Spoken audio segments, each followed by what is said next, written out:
Hello दोस्तों, जय हिंद, नमस्कार, राम राम। एक बार फिर आप सभी का हार्दिक स्वागत है इंस्पायर एजुकेशन के इस ऑनलाइन एजुकेशनल प्लेटफॉर्म पे। साथ ही जैसा कि आप सभी जानते हैं कि आर्मी में एओसी की जो भर्ती आई हुई है ट्रेडमैन और फायरमैन की, और इसके साथ साथ आपके कई और अन्य पोस्टें जो है वो आई हुई है। तो साथ ही जैसा कि आपके हमने बताया भी था कि एओसी के एग्ज़ाम में ट्रेडमैन और फायरमैन में 50 नंबर की जीके आपकी पूछी जाएगी, और इसी 50 नंबर की जीके को कवर करने के लिए साथ ही आज से हमारी एओसी जीके की क्लासें शुरू होने जा रही है। और जिस दिन आप लोगों का एग्ज़ाम होगा उस दिन एग्ज़ाम के अंदर साथ ही आपको यहाँ से इन क्लासों से ज़रूर आपको क्वेश्चन देखने मिलेंगे। मैं ज़्यादा नहीं कहता, लेकिन 50 में से 45 क्वेश्चन ऐसे होंगे मेरे साथी जो आपको इन क्लासों से देखने को मिलेंगे। और आज से हमारी पहली क्लास होगी, कंप्लीट आपको थ्योरी करवाऊंगा और उसके बाद मैं आपको प्रीवियस ईयर क्वेश्चन पेपर कराऊंगा। और साथ ही ज़्यादा नहीं, 1.5 महीने के अंदर कंप्लीट सिलेबस कवर करवा के आपको रिवीजन करवाने का मैं काम करूंगा। आज से हमारा पहला लेक्चर शुरू होने जा रहा है, तो जो भी साथी मेरे साथ आज पहली बार जुड़ रहे हैं, एक बार क्लास को बीच में से ज़रूर देखना बेटा। ये क्लासें आपको ज़रूर सिलेक्शन दिलाने वाली है। तो जो भी नया जुड़ा है वो अपना चैनल को सब्सक्राइब करें, बेल आइकन को प्रेस करें। और इस पीडीएफ के लिए अगर आप जुड़ना चाहते हो तो मेरे साथ प्रवीण सुथार सर के नाम से टेलीग्राम पे सर्च करिए, वहाँ पे जुड़िए। लिंक ऑलरेडी डिस्क्रिप्शन के अंदर आपको दिया जा चुका है। चलिए साथी, एओसी को ध्यान में रखते हुए कंप्लीट सिलेबस की हम क्लासेस शुरू करेंगे। और जैसा कि मैंने यहाँ लिखा कि इससे पेपर पास होगा, पेपर पास ही नहीं होगा साथी, इसके अंदर आपका स्कोर भी बहुत अच्छा होने वाला है और 10 मिनट में आपके 45 नंबर पक्के हो जाएंगे। चलिए साथी, शुरुआत करेंगे आज के अपने बहुत बेसिक से, जिसमें स्टैटिक पार्ट पहले मैं कवर करवा रहा हूँ। और इस स्टैटिक पार्ट की अगर हम बात करें तो साथी आपके एग्ज़ाम में राष्ट्रीय प्रतीक से प्रश्न जरूर देखने को मिलेगा। साथ ही बिल्कुल बेसिक से हम शुरू कर रहे हैं। जिस बच्चे को जीके में दिक्कत आती है, अब जीके में दिक्कत नहीं आएगी कभी।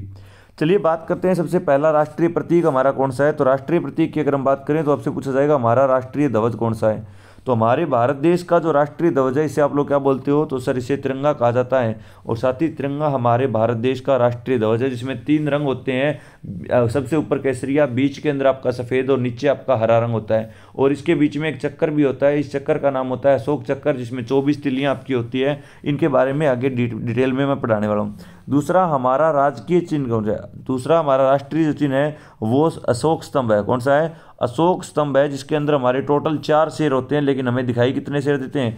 3 शेर हमें दिखाई देते हैं। और साथ ही पूछा जाएगा बताइए ये कहाँ से लिया गया? तो आप आंसर करेंगे सर ये सारनाथ से लिया गया। बहुत इंपॉर्टेंट पॉइंट है, पूछा जाता है आपसे बताइए भारत का राष्ट्रीय चिन्ह अशोक स्तंभ कहाँ से लिया गया है? तो आप आंसर करेंगे सर ये सारनाथ से लिया गया।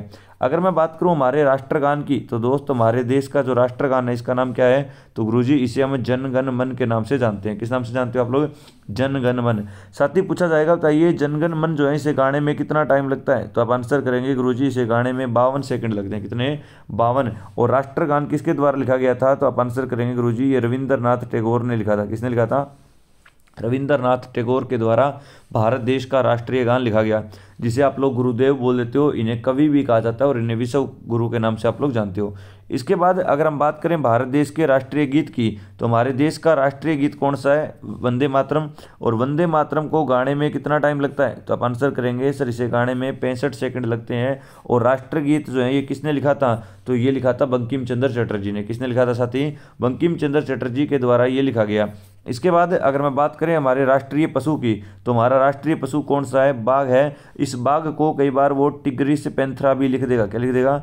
Tigris Panthera. तो टिग्रिस पैंथरा बाघ का इंग्लिश में नाम होता है, साथी आपको याद रखना है। इसके बाद अगर हम बात करें हमारे कौन से राष्ट्रीय पक्षी की, तो साथी हमारा जो राष्ट्रीय पक्षी है वो कौन सा है? गुरुजी वो मोर है। कौन सा है? मोर। और इस मोर को पावो क्रिस्टेटस के नाम से भी जानते हो। किस नाम से?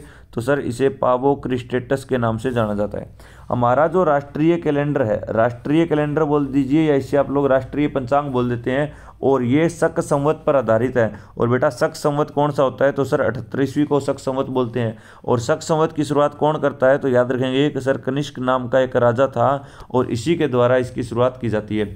हमारा राष्ट्रीय फूल कौन सा है? तो आप आंसर करेंगे कमल। कमल को न्यू लेम्बो न्यूसीफेरा भी कहा जाता है। और राष्ट्रीय फल पूछ ले तो हमारा राष्ट्रीय फल है आम, और इस आम को मैगीफेरा इंडिका के नाम से इंग्लिश में जानते हो, याद रखना, मैगीफेरा इंडिका के नाम से जो है आम को जाना जाता है। हमारा राष्ट्रीय वृक्ष पूछे तो वृक्ष कौन सा है, पीपल का पेड़ नहीं होगा, बरगद का पेड़ होगा साथी। कौन सा होगा, बरगद का पेड़। जलीय जीव जो है वो डॉल्फिन है, और इसे आप लोग बोलते हो गंगा डॉल्फिन। क्या बोलते हो, गंगा डॉल्फिन। तो हमारा राष्ट्रीय जलीय जीव पूछे तो वो गंगा डॉल्फिन है साथी। और अगर आपसे पूछे भारत देश का राष्ट्रीय विरासत पशु, तो आप आंसर करेंगे गुरुजी वो हाथी है, एलिफेंट है। तो आपको ये इंपॉर्टेंट पॉइंट है, राष्ट्रीय प्रतीक बेटा आप सब कुछ जानते हो, और इनको जिन बच्चों के बारे में नहीं पता है उन्हें याद रखना होगा, और इनकी पूरी पीडीएफ मैं आपको देने वाला हूँ। अब यहाँ पे कई बार आपसे यूँ पूछ लेता है, बताओ हमारी राष्ट्रीय सब्जी कौन सी है। अगर वो पूछता है हमारी राष्ट्रीय सब्जी, तो बेटा आप लोग आंसर कर देंगे सर राष्ट्रीय सब्जी हमारी कद्दू है। कौन सी है, कद्दू हमारे भारत देश की राष्ट्रीय सब्जी आपकी मानी जाती है। ठीक है, चलिए अब ये जो आपके राष्ट्रीय प्रतीक है, इन प्रतीकों से संबंधित आपके एग्जाम में बहुत सारे तथ्य आपको देखने को मिलते हैं, इंपॉर्टेंट फैक्ट, इन्हें आप लोग बोल देंगे। और अब इनके बारे में बात करते हैं। सबसे पहले हम बात करते हैं इस राष्ट्रीय ध्वज। साथ ही मैं आपको ऊपर से नहीं, एक एक वो बात पढ़ाने वाला हूँ जो आपके एग्जाम में पूछी जाती है, और पहली क्लास से लेकर आप अंत की क्लास तक मेरे साथ बने रहेंगे तो आपको किसी प्रकार की कोई दिक्कत नहीं आएगी। अगर मैं बात करूं कि सर हमारा जो राष्ट्रीय ध्वज है ये समान अनुपात के अंदर 3 क्षैतिज पंक्तियों के अंदर होता है। साथ ही अगर हम बात करें तो आपने देखा होगा इस तरह से 3 हमारी जो है ये क्या होती है सर, पंक्तियां सी होती है। इसमें तो सही बन नहीं रही।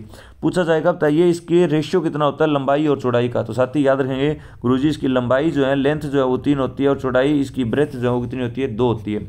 सबसे ऊपर की अगर हम बात करें तो सबसे ऊपर कौन सा रंग होता है, केसरिया रंग होता है। और ये केसरिया जो है किसको दिखाता है, तो गुरुजी ये ताकत और शौर्य को दर्शाता है। किसको दर्शाता है साथी, तो केसरिया रंग सबसे ऊपर होता है। ये ऊपर वाला हिस्सा जो है केसरिया का होता है साथी, और ये ताकत और शौर्य को दर्शाने का काम करता है।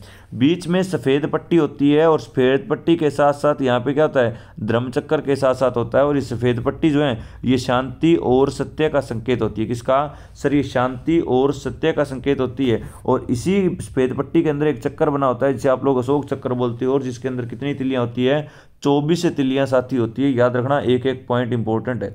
इसके बाद अगर हम बात करते हैं इस राष्ट्रीय ध्वज के बारे में, तो इसमें सबसे नीचे कौन सा रंग होता है, तो गुरुजी इसमें हरा रंग होता है। और हरा रंग जो है ये भारत देश के विकास को, भूमि की पवित्रता को और यहाँ की उपजाऊ शक्ति को, आम भाषा में गुरु आप लोग बेटा यूं बोलते हो कि सर हरा रंग किसको दर्शाता है, हरियाली को। और हरियाली जहाँ पर होगी वहाँ पर समृद्धि आएगी, और यहाँ पर भूमि भी क्या होगी, उपजाऊ बनेगी। उसके बाद सफ़ेद पट्टी के बीच में कौन से रंग का चक्कर होता है, तो आप आंसर करेंगे सर ये नीले रंग का चक्कर होता है। और इस चक्कर के अंदर कितनी तिलियाँ होती है, तो इसमें 24 तिलियाँ होती है। और इसका प्रारूप हमने कहाँ से लिया था, तो भाई ये भी आपका सारनाथ से ही लिया गया है। तो याद रखेंगे सर अशोक स्तंभ पर बने इस चक्कर से ही जो है हमने इसे लेने का काम किया था। इसके बाद आपसे पूछा जाएगा बताइए भारतीय राष्ट्रीय ध्वज का प्रारूप कब अपनाया गया। बहुत इंपॉर्टेंट क्वेश्चन है, 22 जुलाई 1947। ये प्रॉपर डेट याद रखना कि सर 22 जुलाई 1947 को भारतीय राष्ट्रीय ध्वज का प्रारूप पहली बार अपनाया गया था, और ये बहुत इंपॉर्टेंट है, एग्जाम में पूछा जाएगा। इसके बाद अगर हम बात करें इसके बारे में, तो हमारा जो भारतीय राष्ट्रीय ध्वज है इसका आप लोग अपमान नहीं कर सकते हो। और एक पॉइंट ये इतना इंपॉर्टेंट है नहीं, आपके एग्जाम में नहीं पूछा जाएगा कि भारतीय झंडा संहिता जो है ये 26 जनवरी 2002 से प्रभावी है। ठीक है, चलिए ये तो हमने बात कर ली पहले राष्ट्रीय प्रतीक की, और फिर इन राष्ट्रीय प्रतीक में सबसे पहले हमने राष्ट्रीय ध्वज को पढ़ने का काम किया। अब हम साथी यहाँ पे पढ़ेंगे राष्ट्रगान के बारे में। आप सभी जानते हो हमारे देश का जो राष्ट्रगान है इसका नाम क्या है, तो गुरुजी अभी तो आपने पढ़ाया था, इसका नाम होता है जन गण मन। क्या नाम होता है साथी, तो भारत देश का जो राष्ट्रगान है इसका नाम जन गण मन होता है। और जन गण मन जो है ये किसके द्वारा लिखा गया था, रविंद्रनाथ टैगोर के द्वारा। और कौन सी भाषा के अंदर लिखा था, तो बांग्ला भाषा के अंदर ये लिखा गया था। और ये जो जन गण मन है इसे कब अपनाया गया, तो आप आंसर करेंगे सर 24 जनवरी 1950। बहुत इंपॉर्टेंट है ये डेट है कि गुरुजी 24 जनवरी 1950 को संविधान सभा ने इसे अपनाया था। और कौन से संस्करण को, तो गुरुजी इसे हिंदी में लिखा बेटा स्टार्टिंग में बांग्ला में गया था रविंद्रनाथ टैगोर के द्वारा, लेकिन बाद में इसका हिंदी संस्करण जो है अपनाया गया था।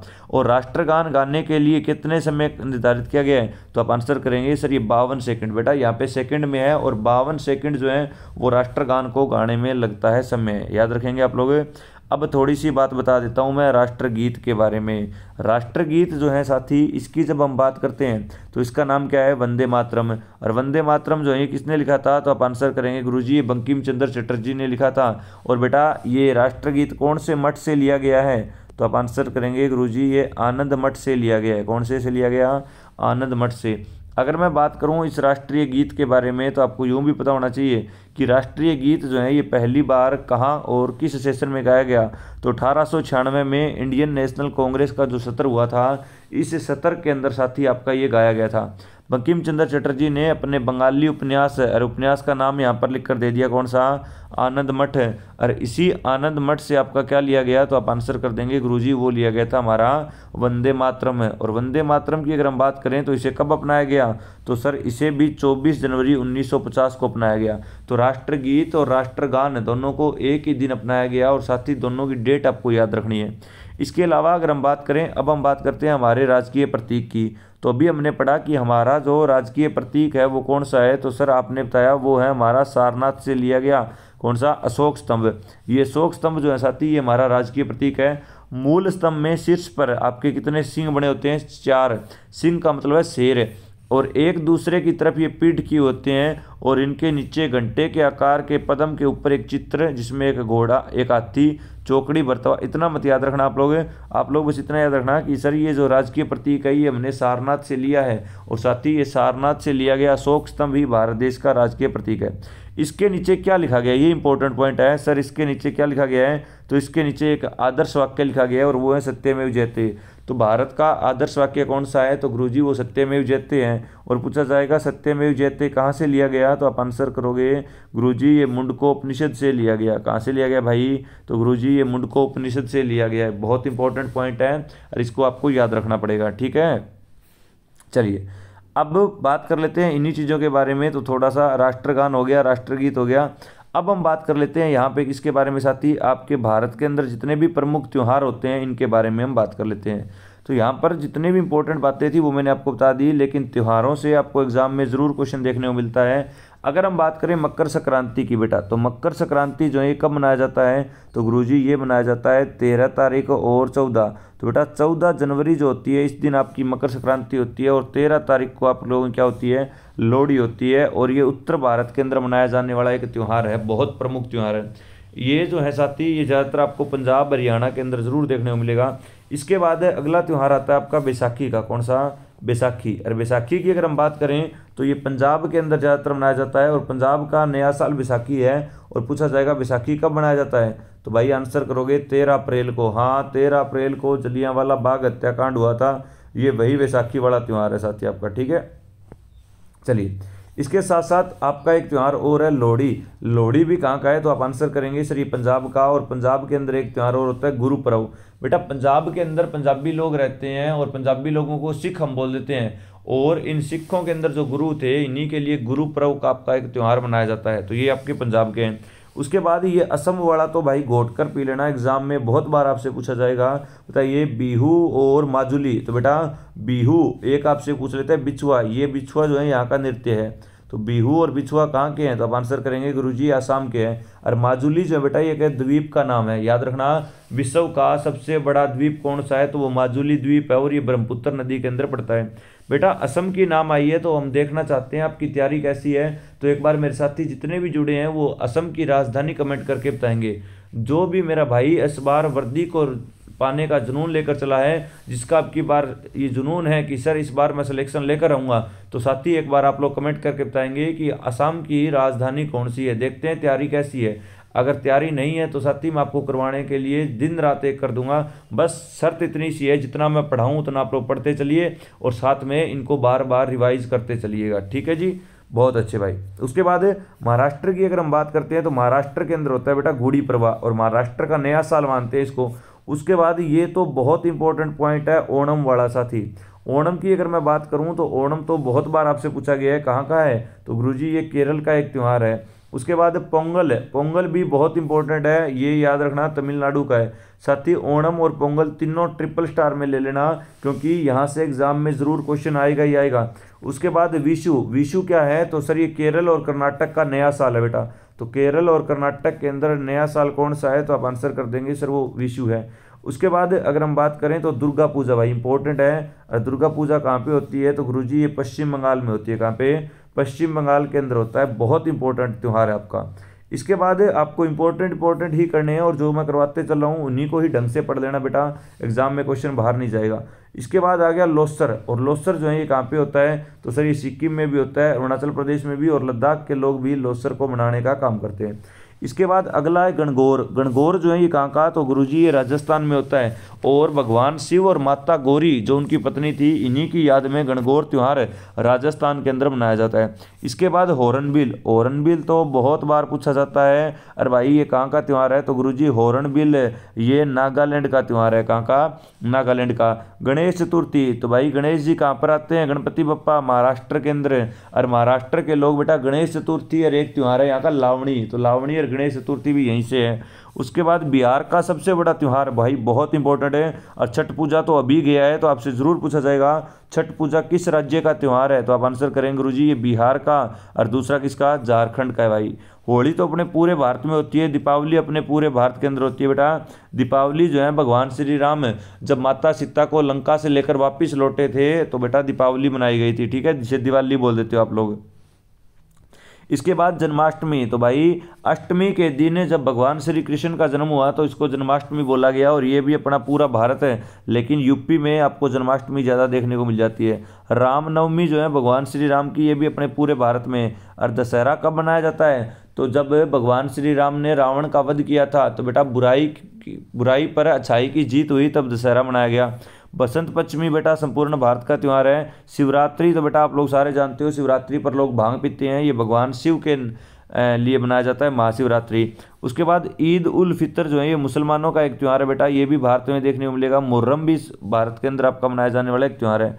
गुरु पूर्णिमा, बुद्ध पूर्णिमा, ये आपको याद रखना है, बुद्ध पूर्णिमा बौद्ध धर्म के लोग मनाते हैं। क्रिसमस बेटा 25 दिसंबर को मनाया जाता है। कब मनाया जाता है, 25 दिसंबर को। कौन सा त्यौहार होता है, क्रिसमस होता है बेटा, ये आपको याद रखना है। इसके बाद कुछ आपके इसमें सारे आपको याद नहीं पढ़ने दोस्त, यहाँ पे जो मैं टिक कर रहा हूँ वही पढ़ना है। एक तो अरुणाचल प्रदेश का मोपीन, मोपीन अरुणाचल प्रदेश का है और बहुत बार पूछा जाता है। उसके बाद नोंगक्रोम, इसको बोलते हैं नोंगक्रोम, ये कहाँ का है, मेघालय का। कहाँ का, मेघालय का, साथ ही याद रखेंगे। कंबाला, कंबाला दौड़ होती है बेटा, इसमें पशुओं की दौड़ भी होती है, याद रखना। कंबाला दौड़ या कंबाला कहाँ का है, तो हम आंसर करेंगे गुरुजी ये कर्नाटक का है। उसके बाद लोसर, लोसर अभी हमने पढ़ा था कि सर लोसर और हेमिस ये दोनों के दोनों कहाँ के हैं, तो आप आंसर कर दोगे गुरुजी ये तो हमने सुने हैं कहाँ पे, गुरुजी ये लद्दाख के अंदर। और लोसर बेटा अरुणाचल प्रदेश में भी मैंने पढ़ाया था।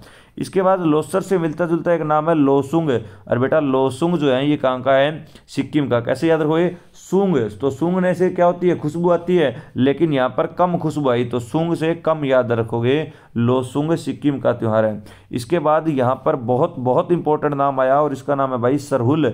और सरहुल की जब मैं बात कर लूँ तो ये कहाँ का है, तो ये झारखंड का है। और तीज भाई, तीज हरियाणा वाले जरूर जानते होंगे। तीज, तीज में भाई कोथड़ी आती है सावन के महीने में, तो ये सारे के सारे बच्चे जानते होंगे भाई, ठीक है।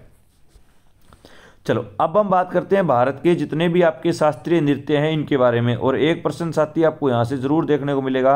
शास्त्रीय नृत्यों की अगर हम बात करें तो पहला पॉइंट यूँ पूछा जाएगा, बताइए भारत के अंदर कुल कितने शास्त्रीय नृत्य हैं, तो आप आंसर कर देंगे गुरुजी 8 है। और वो 8 कौन कौन से भाई, जरा ध्यान से समझो जरा, अगर ध्यान से पढ़ोगे तो एग्जाम में प्रश्न देखने को मिलेंगे।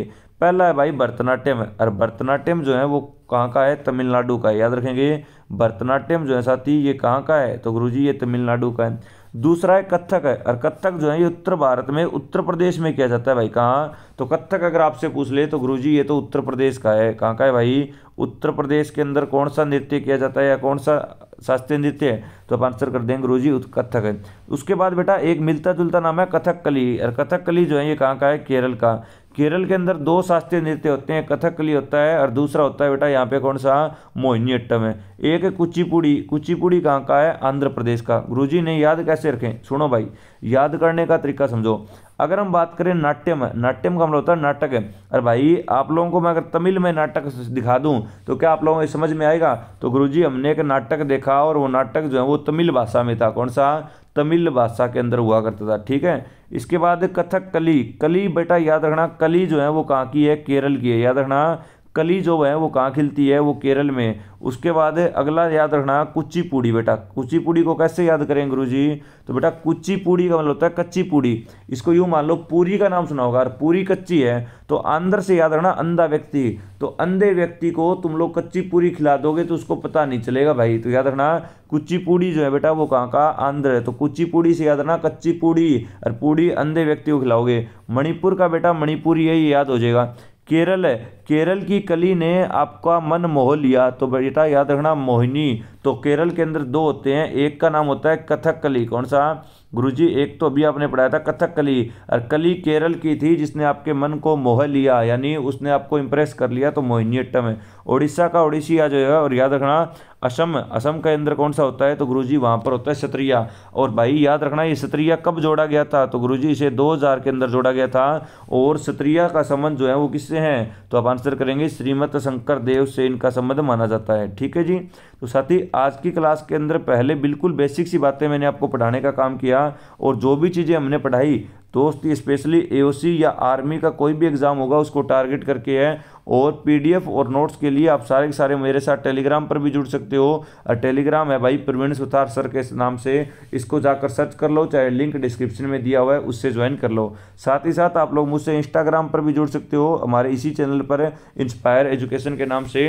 तो दोस्त क्लास कैसी लगी, क्लास में पढ़कर सच में कुछ मज़ा आया या नहीं आया, एक बार सारे बच्चे कमेंट करके जरूर बताएंगे। और दोस्त अगर क्लास चाहते हो ये सीरीज कंटिन्यू चले जब तक एग्जाम नहीं होता है, तब तक सारे के सारे बच्चे ज़बरदस्त तरीके से सेशन को लाइक, कमेंट और शेयर कर दें कि सर हमें ये क्लास अच्छी लगी। तो मैं आपके लिए यूं ही लगातार क्लासें लेकर आऊँगा और इनकी पीडीएफ आपको टेलीग्राम पर मैं देता रहूँगा। तब तक के लिए बने रहें, और जो साथी पहली बार मेरे साथ जुड़ा है वो चैनल को सब्सक्राइब जरूर करें। तब तक के लिए जय हिंद, जय भारत।